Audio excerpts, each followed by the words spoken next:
Shaune, we know that you do love a trip away. Tell me, does your horse enjoy it as much as you do? I think he's got more frequent miles than I have. He was born in the USA. He went to Dubai to be broken in. Of course, he's gone to England to race. When we bought him, he went back to Australia for quarantine, and of course he's racing in New Zealand, so he's now back at Randwick, but I think we travel well together. He looked a picture this morning out on the track. What is the reason that you've brought him here to compete in the Sydney Cup? I think we've got a pretty even field this year. It's certainly softened up late. We just hope the track's not too soft for him. I think we bought him initially to try and win a New Zealand Cup with him, and once we got over that goal, we took the next step, which was the Auckland Cup. It's no mean feat to try and win 3 2-mile races in one season. It's probably wouldn't be done very often, and obviously this is a step up in class as well, so we're just testing the waters. He's getting up to a rating point now where, well, you know, like it's a boyhood dream to have a runner in a race like a Melbourne Cup, so if he can be competitive here, it'd be nice to take him home and get him ready for the spring. But he does excel over those 2 miles, and it's hard to get a line on him regarding how good he's going for a 2-mile race. And racing in the Martin Collins New Zealand Cup.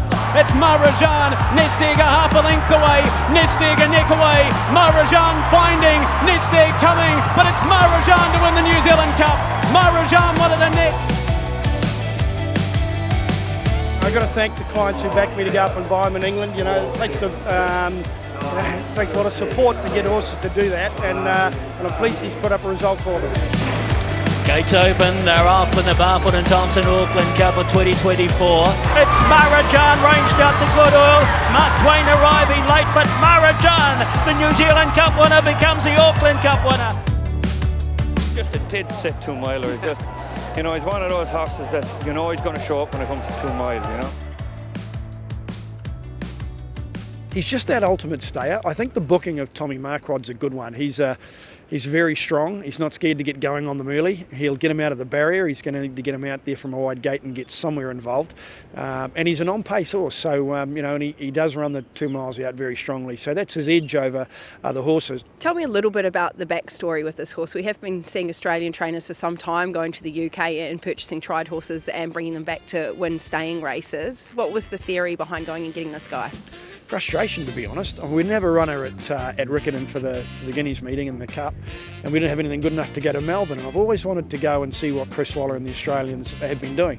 So we thought we'd go over and target a horse that was perhaps a little lighter framed and would perhaps thrive in a grass paddock situation. So we got Jason Smith instead of Guy Mulcaster, who's the usual go-to. He's very good at it, and he gave us a list of 12, and we identified this horse as possibly the cheapest and the one that could perhaps get the job done, and it's worked out extremely well for us, obviously. You know, you've got that dream of having a horse in a Melbourne Cup, and we just wanted to get back and try and get an Auckland or a New Zealand Cup done. So having done both of those clients gave me the ticket to get up there and to purchase the horse. So without them, we wouldn't be standing here talking to you today, Jane. So it's just nice to be at Randwick and back in Sydney, and perhaps seeing how far we can lift the bar and how high you can jump.